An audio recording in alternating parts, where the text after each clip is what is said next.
రోజున మనము దేవుని ప్రేమ ఎలా ఉంటుంది, ఆ ప్రేమ మనుషుల నిమిత్తమై ఏ త్యాగాన్నైనా చేయుటకు ఏ సాదృశ్యాన్ని చూపించింది అనే విషయాన్ని మనము పరిశుద్ధ గ్రంథం నుండి ధ్యానం చేసుకుందాం. అయితే ఒక చిన్న లేఖనాన్ని మనం గనక పరిశీలిస్తే చూడండి ఒక్కసారి. ఆదికాండ గ్రంథము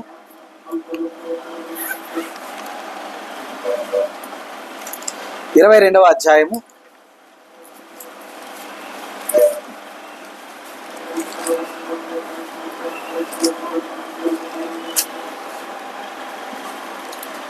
13వ వచనం చూడమ్మా. ఆదికాండ గ్రంథము 22వ అధ్యాయము 13వ వచనం. అప్పుడు అబ్రహాం కనులెత్తి చూడగా పొదలో కొమ్మలు తగులుకొని ఉన్న ఒక పొట్టేలు వెనుక తట్టున కనపడెను. అబ్రహాము వెళ్ళి ఆ పొట్టేలును పట్టుకొని తన కుమారునికి మారుగా పెట్టి దహన బలిగా అర్పించును. ఈ లేఖనాన్ని మనం గమనిస్తే కనుక, అప్పుడు అబ్రహాము కన్నులెత్తి చూడగా పొదలో కొమ్ములు తగులుకొని ఉన్న ఒక పొట్టేలు వెనుక తట్టున కనబడెను. అబ్రహాము వెళ్ళి ఆ పొట్టేలును పట్టుకొని తన కుమారునికి మారుగా పెట్టి దహన బలిగా అర్పించెను. సహజంగా ఈ లేఖనాన్ని మనం చూసినప్పుడు మనకేమనిపిస్తుంది? ఒక కోణంలో మనం చూస్తే కనుక అబ్రహాము గారిని దేవుడు తన బిడ్డని దహన బలిగా అర్పించమన్నాడు. కానీ అబ్రహాము గారికి పుత్రశోకం ఉండకూడదు కాబట్టి దేవుడు ఆ యొక్క విధానాన్ని తప్పించాడు అనే ఒక కోణాన్ని మనం చూస్తున్నాం. రెండవ కోణాన్ని మనం ఎలా చూడొచ్చు అంటే కనుక, అబ్రహాము గారిని దేవుడు పరిశోధించాలనుకున్నాడు కాబట్టి అబ్రహాము గారు వేసిన అడుగుకు ప్రతిగా, అంటే ఇవ్వాలని చెప్పేసి ఆయన, అంటే దహన బలిగా కుమారుణ్ణి అర్పించాలని చెప్పేసి తాను తీసుకున్న నిర్ణయానికి దేవుడు అబ్రహాము గారి కుమారునికి బదులుగా దహన బలిగా పొట్టేల్ని ఉంచాడు. అబ్రహాము గారికి బాధను మిగిల్చలేదు. అంటే అది పరీక్ష, కేవలం పరీక్ష మాత్రమే అనుకునే ఒక కోణం చూసాం. ఈ రెండు కూడా అబ్రహాము గారి వైపు నుంచి మనం చూస్తూ ఉన్నాం, అవునా? మరి దేవుని వైపు నుంచి చూద్దాం. మరి దేవుని వైపు నుంచి కనుక మనం గమనిస్తే, అబ్రహాము గారు అబ్రాముగా ఉన్నప్పుడు, ఆయనకు పేరు పెట్టబడ్డప్పుడు, అబ్రహాము అని పేరు పెట్టబడ్డప్పుడు, ఆ అబ్రహాము అనే పేరుకి ముందుగా దేవుడు ఆ అర్థం చెప్తాడు. ఆ పదానికి అర్థంగా చెప్తాడు. ఏమని చెప్తాడమ్మా? ఇక మీదట నీవు విశ్వాసులకు తండ్రిగా ఉందువు కనుక నీ పేరు అబ్రాము కాదు, ఇక అబ్రహాము అని పిలువబడును అన్నాడు. అంటే ఎవరై ఉన్నాడు? విశ్వాసులకు తండ్రి అయి ఉన్నాడు, అవునా? ఇక్కడ మనము ఈ లోకంలో జీవించే వారము, ఈ లోకము పరలోకము రెండు చూద్దాం. ఏమా? ఈ లోక విధానాన్ని చూద్దాం, పరలోక విధానాన్ని చూద్దాం. ఈ లోకంలో మనము సంతోష సమాధానాలు దేవునితో కలిగి ఉండాలి అంటే లోక సంబంధమైనటువంటి భోగభాగ్యాలు మనకుండవు, అవునా కాదా? అంటే దీని అర్థం ఏంటంటే ఏమి లేవు అని అర్థం కాదు, ఉంటాయి కానీ వాటికి మనం విలువిచ్చేవారుగా ఉండం, అర్థమైందా?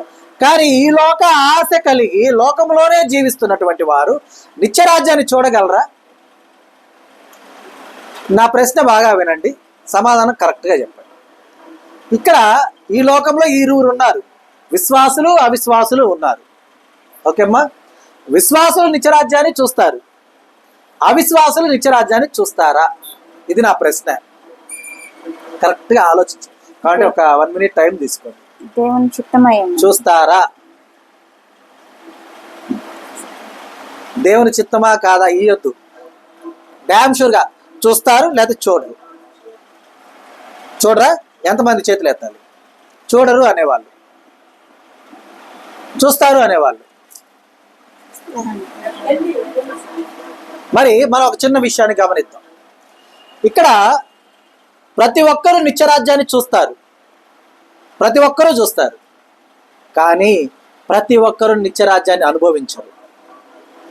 ఏ రీతిగా అంటే, ఈ లోకంలో భోగభాగ్యాలు కలిగినటువంటి వాడు ధనవంతుడై ఉండి వాడు మరణించినప్పుడు పాతాళానికి పోయాడు కానీ నిత్యరాజ్యాన్ని చూశాడు అక్కడ. అందుకే కదా ఏమంటాడమ్మా? తండ్రి అయిన అబ్రహామా, ఆ లాజరుతో ఒక్క నీటి బొట్టు, చిటికెన వేలు ముంచి ఒక నీటి బొట్టును నా నిమిత్తం పంపించయ్యా అని అడుగుతాడు. నిత్యరాజ్యాన్ని చూశాడా? చూడలేదా? చూసా, కానీ అనుభవించాడా? అనుభవించలా. అలాగే ఇక్కడ ఈ లోకంలో మనం జీవిస్తూ ఉండగా మన నిమిత్తం మన మీద మోపబడినటువంటి ఆ పాప దోషాలన్నీ కూడా పరిహరించబడాలి అంటే అక్కడ దహన బలిగా అర్పించవలసిన వారమే మనం ఉన్నాం. రక్త ప్రోక్షణ జరిగించవలసిన వారమే మనం ఉన్నాం. ఏ రీతిగా అయితే అబ్రహాము గారిని ఆయన సాదృశ్యంగా ఒక పరీక్ష నిమిత్తమో పరిశోధన నిమిత్తమో ఆయన్ని పరిశోధించిన విధానంలో తన కుమారుని ఇవ్వమని అడిగినప్పుడు అబ్రహాము గారు సిద్ధపడిన విధానము ప్రతి ఒక్క విశ్వాస జీవితానికి ఒక సాదృశ్యమై ఉంటుంది. ఎందుకంటే సమస్తము నా దేవుని చిత్తానుసారంగా జరుగుచూ ఉన్నది కనుక దేనినైనా ఎదుర్కొనుటకైనను, దేనినైనా అనుభవించుటకైనను, దేనిలోనైనా పడిపోవుటకైనను నేను సిద్ధమే. అంటే అది శోక సముద్రమే కావచ్చు. ఎందుకంటే కుమారుడు గతించిపోయాడు అనుకోండి, శోకమే కదా. శోక సముద్రమే కావచ్చు, పడిపోవటకు నేను సిద్ధమే. లేదంటే కనుల ఎదుట దహన బలిగా కరిగిపోయే కుమారుని చూడవలసిన విధానమే ఉండొచ్చు. బాధాతప్త హృదయంతో నేను ఉండను, కారణం అడిగింది నా దేవుడు అని ఒక విశ్వాసికి నిజమైనటువంటి లక్షణాలు ఉండాలి అన్న పరీక్ష అక్కడ పెట్టడం జరిగింది. అయితే విశ్వాసులందరూ కూడా అంత కమిట్మెంట్ ఉన్న వాళ్ళు కాదు కదమ్మా, అవునా? అంత కమిట్మెంట్ ఉన్న వాళ్ళ కాదుగా. అబ్రహాము గారి వంటి విశ్వాసము ఎంతమందికి ఉంటుంది? అందరికీ ఉండదుగా. కానీ వారు కూడా విశ్వాసులే, అవునా కదా? అబ్రహాము వంటి విశ్వాసం ఉంటేనే విశ్వాసి కాదు, ఆవగింజంత విశ్వాసం నీలో ఉన్నా కూడా నువ్వు విశ్వాసమే. మరి ఆవగింజంత విశ్వాసం నీలో ఉన్నప్పుడు నువ్వు రక్షించబడాలా లేదా? రక్షించబడాలా లేదా? మరి నీవు రక్షించబడాలన్నప్పుడు ఆవగింజంత విశ్వాసం ఓకే, నిన్ను దేవుని యొద్దకు నడిపిస్తూ ఉంది. కానీ మరి ఆవగింజ నీలో ఎంత భాగమై ఉంది? ఎంత భాగమై? చిన్న ఒక రవ్వంత భాగమై ఉన్నప్పుడు మిగతాదంతా కూడా నువ్వు ఉన్నావు కదా. మరి నీ దేహానికి ఉన్నటువంటి ఆ పాపదోషము ఏ రీతిగా పోతూ ఉన్నది? పోవాలవద్దా? పోవాలంటే ఏం కావాలి? దహన బలిగా అర్పించాలి. మరి అబ్రహాము గారికి వాగ్దానం ఇచ్చి ఉన్నారు. ఏమని ఇచ్చున్నారు చూడండి అమ్మా, 15వ వచనంలో చూడండి. యెహోవా దూత రెండవ మారు పరలోకము నుండి అబ్రహామును పిలిచి ఇట్లా నేను, నీవు నీకు ఒక్కడే అయ్యున్న నీ కుమారుని వెనుతీయక ఈ కార్యము చేసినందున నేను నిన్ను ఆశీర్వదించి, బాగా చూడండి, నేను నిన్ను ఆశీర్వదించి. ఇక్కడ ఉన్న మనందరికీ కూడా బాగా ఆలోచించండి, కన్ఫ్యూజ్ అవ్వకుండా.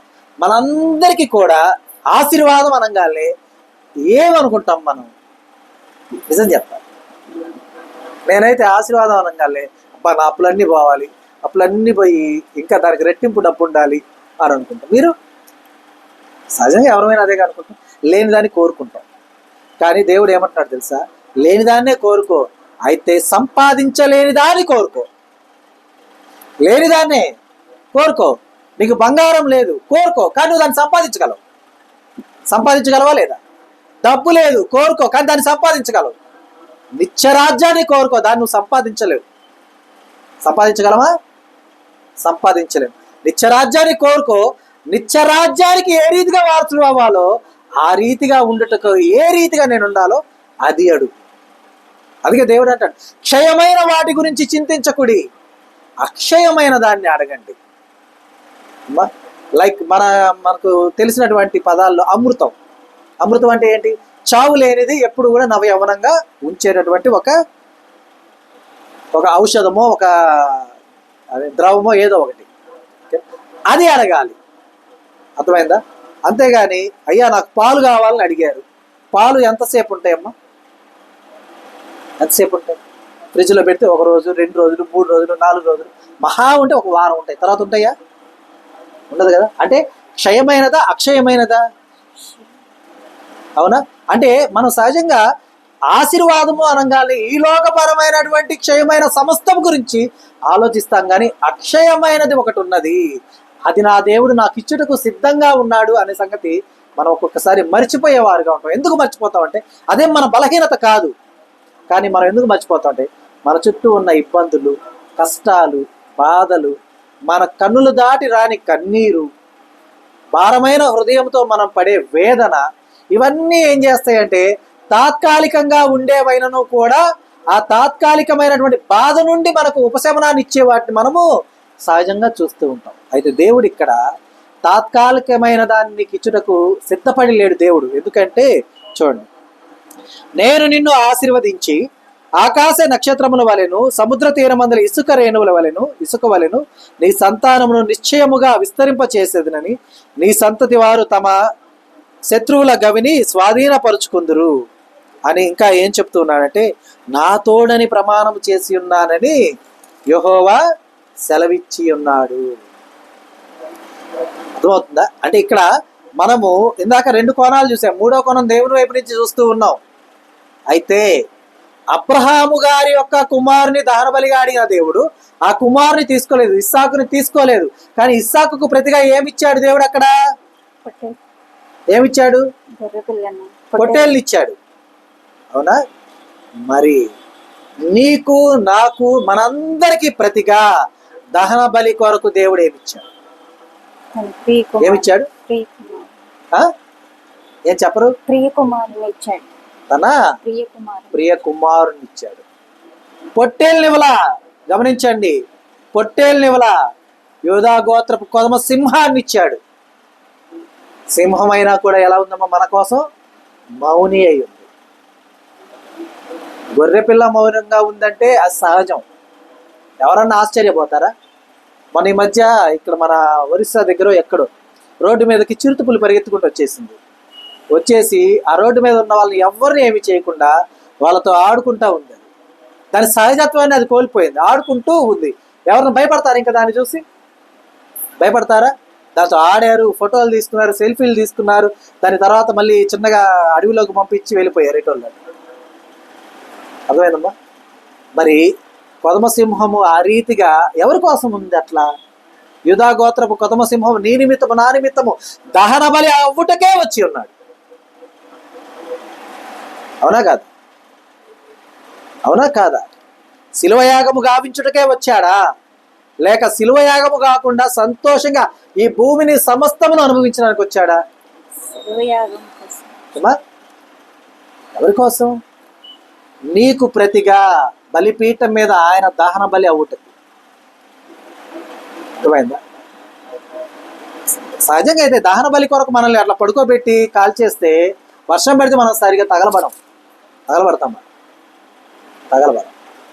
లేదు, గాలికి ఆరిపోయినా కూడా పూర్తిగా కాలం. అవునా కాదు? అంటే బలి పూర్తయిద్దా? అవదుగా? అవుతుందా అమ్మా? అవదు. మరి పరిపూర్ణమైనటువంటి బలియాగము గావించిన విధానము దేంతో చేశాడు ఆయన? అరచేతులకు మేకులు కొట్టించుకున్నాడు, పాదాలకు మేకులు కొట్టించుకున్నాడు, శిరసున ముళ్ళ మొకటాన్ని పెట్టించుకున్నాడు, వీపున కొరడా దెబ్బలు తిన్నాడు, ప్రక్కలో బల్లెపుతో పొడిపించుకున్నాడు. ఎవరి కోసం? అక్కడ ఉండవలసిన నీ కోసం ఆయన ఎక్కాడు దాన్ని. ఎలా అంటే ఇక్కడ ఒక పొట్టేలు వెనుక తట్టున కనబడేను. అబ్రహాము వెళ్ళి ఆ పొట్టేలును పట్టుకొని తన కుమారునికి మారుగా పెట్టి దహన బలిగా అర్పించెను. ఇక్కడ చూడండి, మనం రివర్స్ చేసుకొని మాట్లాడుతున్నాం, కొన్ని సబ్స్టిట్యూట్ చేసి మాట్లాడతాం. అప్పుడు సైన్యములకు అధిపతి అయిన యెహోవా కన్నులెత్తి చూడగా, ఎందుకంటే అరే అబ్రహాముకి నేను కుమారులు ఇవ్వాలని ప్రమాణం చేసి ఉన్నాను, మరి వారికి కుమారునిచ్చుటకు మరి వారి మీద ఉన్న పాపదోషములు ఏ రీతిగా పోవాలి అని ఆయన ఆలోచిస్తూ కన్నులెత్తి చూడగా యూదా గోత్రపు కొదమసింహము మౌని అయి కనబడిగా నీకు ప్రతిగా నాకు ప్రతిగా, ఎవరెవరికమ్మా? నీకు ప్రతిగా నాకు ప్రతిగా ఆ యొక్క దహన బలి కొరకు తన కుమారుని అర్పించెను. ఈజీగా వచ్చేసిందా శిలువయాగం? ఈజీగా వచ్చేసిందా రక్షణ? మనకు వచ్చిందా? మనమంతా శుభ శుక్రవారం అని చెప్పేసి ఏదేదో ఆలోచిస్తాం, అంటే దేవుని కొరకే ఆలోచిస్తాం. కానీ నిజానికి శుభ శుక్రవారమున జరిగినదేంటి? మొన్న 6వ తేదీన మన సంఘ కాపరి మరణించారని ఆమె గురించి మనం చెప్పుకున్నాం. అవునా? అయితే సంఘ కాపరి నడిపించగలదు కానీ రక్షింపబడేలా చేయలేదుగా. రక్షణ ఇవ్వగలుగుతుందా? ఈ లోకపరమైన ఏ మనుషుడు కూడా ఇంకొకరికి రక్షణ ఇవ్వలేరు. ఎవరు నన్ను రక్షించగలరా? లేదు, ఎవరి రక్షణ వాళ్ళదే. అయితే నిన్ను నడిపిస్తూ, నిన్ను పోషిస్తూ, నిన్ను సంరక్షిస్తూ, నీకు రక్షణ ఇస్తూ, నీకు మారుగా శిలువయాగము గావించిన ఈ శుభ శుక్రవారము మనం ప్రతి శుక్రవారం కూడా మన కనుల ఎదుట ఉండాల్సింది మన కొరకై ఆ బలిపీఠం మీదకు వెళ్ళబోతూ ఉన్నటువంటి ప్రభు అయిన క్రీస్తు యేసు మనకు కనబడుతూ ఉంటారు. ఎందుకంటే మనం శుక్రవారం అని చెప్పేసి వేకువనే లేచి తలంటు స్నానం చేసుకొని దేవుని కొరకు ప్రార్థన చేసుకుని ఇవన్నీ చేస్తాం, ఓకే, కాదని అంటలేదు. కానీ ఈ శుభ శుక్రవారం నీకు ఎందుకు వచ్చింది? నీ రక్షణార్థమై వచ్చింది. ఎందుకు? ఆదివారము నాడున నీవు ఆయన యొక్క దేహంలోను ఆయన యొక్క రక్తంలోను పాలిభాగస్థులు అవుతున్నామన్న సంగతిని జ్ఞాపకం ఉంచుకొని సరి అయిన యోగ్యత కలిగిన వారుగా నేను ఉండాలి. ఎందుకంటే గడిచిన 5 దినములు నేను ఏ రీతిగా ఉన్నానో నాకు తెలియదయ్యా. కానీ ఈ శుభ శుక్రవారమున మరి రాబో ఆరాధన దినమున నేను నీ బలలో చేయి వేయబోతూ ఉన్నాను. నా కొరకు నీవు చేసినటువంటి ఆ శిలువ యాగము అది నా తల్లి చేయలేదు, నా బిడ్డ చేయలేరు, నా సహోదరులు చేయలేరు, నా బంధువులు చేయలేరు, నా స్నేహితులు చేయలేరు, నా యొక్క అధికారులు చేయలేరు, నా యొక్క పనివారు చేయలేరు. ఎంతమంది అయ్యారు మొత్తం? ఎంతమంది అయ్యారు? మొదట నా తల్లిదండ్రులు, తర్వాత నా బిడ్డలు, తర్వాత నా బంధువులు, తర్వాత నా మిత్రులు, తర్వాత నా యొక్క పనివారు, నా యొక్క అధికారులు, తర్వాత నా యొక్క యజమానులు అనుకున్నాను. అంటే అధికారులు అంటే ప్రభుత్వం, యజమానులు అంటే మనకు పని ఇచ్చిన వారు, పనివారు అంటే మన దగ్గర ఏమన్నా పని చేసేవారు. ఎవరు చేయగలరు? ఎవరన్నా చేయగలరా?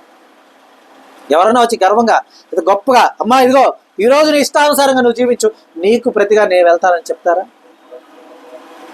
అమ్మా యేసయ్య ఏమంటున్నాడు? మీ యొక్క బానిస సంఖ్యలు తెంచి నేను మిమ్మల్ని స్వేచ్ఛగా స్వతంత్రులుగా చేసి ఉన్నాను. నీవెలా ఉంటావో అలాగే ఉండు, కానీ మొదట నా నీతిని నా రాజ్యాన్ని వెతుకు, తర్వాత నువ్వు నీ ఇష్టం. ఆయన నీతిని ఆయన రాజ్యాన్ని చూశాక మన ఇష్టానుసారంగానే జీవిస్తాం. అయితే ఎట్లా? నీతిమంతులుగాను ఆ యొక్క రాజ్య సంబంధులుగాను జీవిస్తాం. మరి నీతిని రాజ్యాన్ని చూడకపోతే అబ్రహాముని ప్రాధేయపడ్డటువంటి అతను ఈ లోకంలో అంటే మనం చెప్పాం కదా, భోగభాగ్యాలు అనుభవించినటువంటి అతను పరలోకాన్ని అనుభవించలేక పరలోకాన్ని చూశాడా లేదా? ఇప్పుడు చెప్పండి మళ్ళీ అదే ప్రశ్నకు సమాధానం.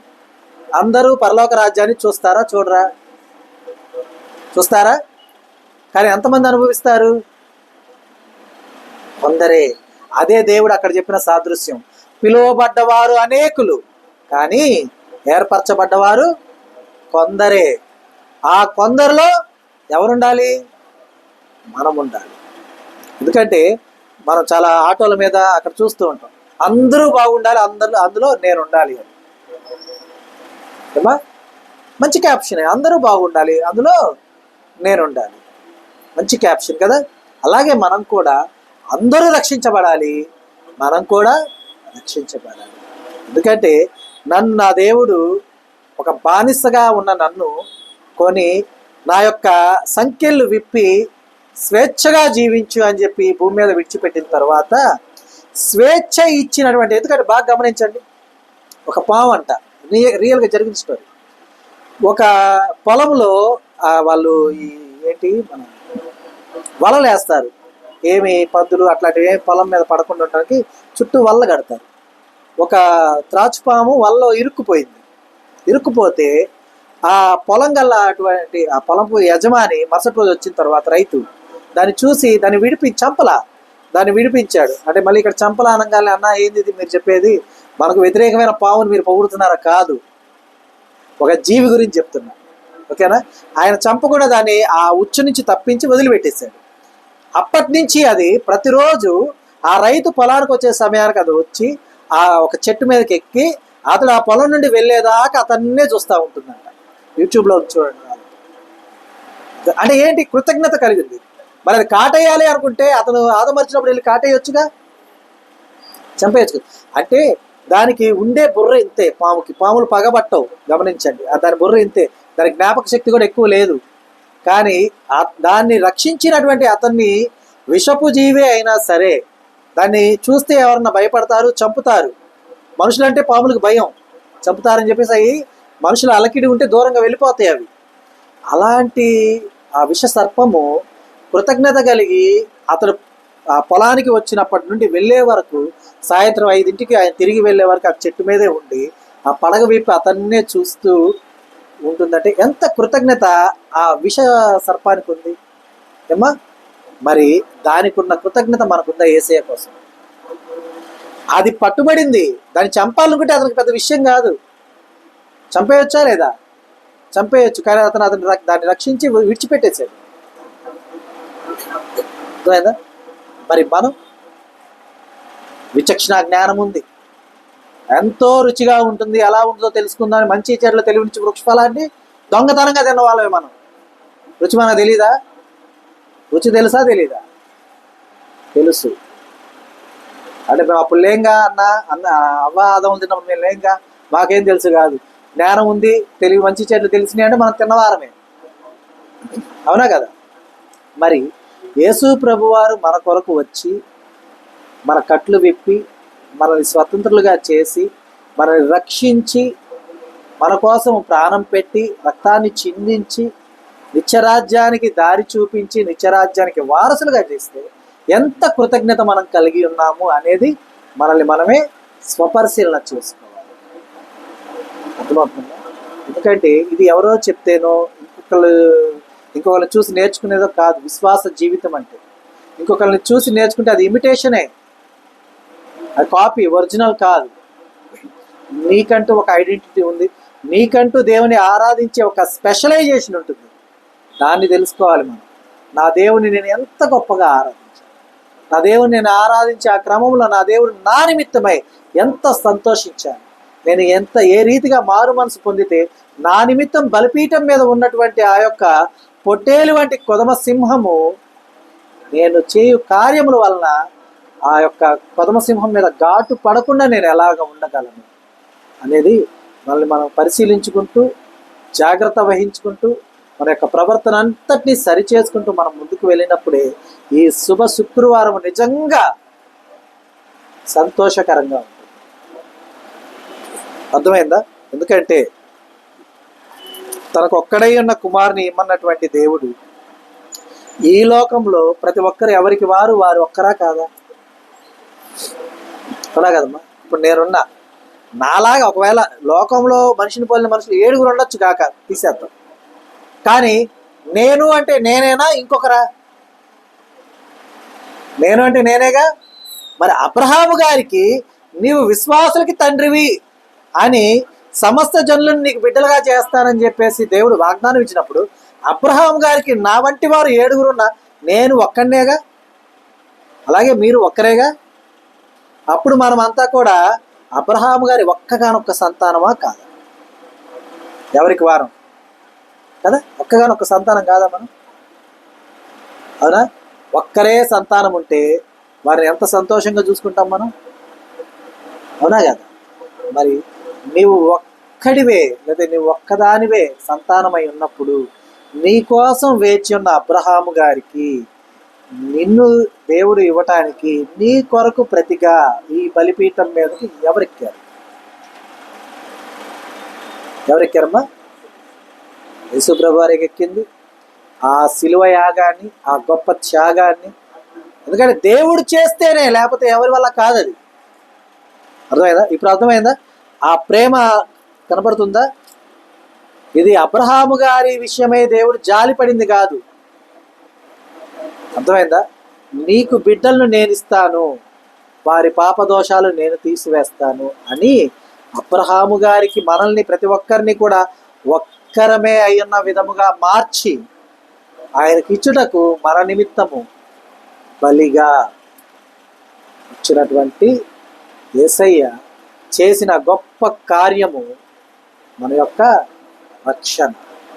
మరి ఆ గొప్ప రక్షణని మనం నిరర్ధకము చేసుకొనక రక్షణ ఆనందమును గుర్తెరిగిన వారుగా మనం ఉంటూ ఆయనలో ఎదుగుతూ ఫలిస్తూ దేవుని యొక్క నామ మహిమార్థమైన జీవితాన్ని ఆయన సాక్షార్థమై మనం జీవించులాగున చాలిన జ్ఞానము కొరకు దేవుని వేడుకుంటూ దేవుని యొక్క కృపతో దేవుని యొక్క వాత్సల్యంతో మనం ఆయనలో ఎదుగుతూ ఫలించాలని, ఆ రీతిగా మనం ఉండుటకై తన యొక్క కృపను మన మీద ప్రోక్షించును గాక.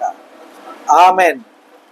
దినము దేవుడు మనకు అనుగ్రహించిన తన సత్యవాక్కును బట్టి దేవుని కృతజ్ఞతాస్తుతులు చెల్లిస్తూ ఉన్నాం. దేవుడు తన వాక్యమును దీవించును గాక.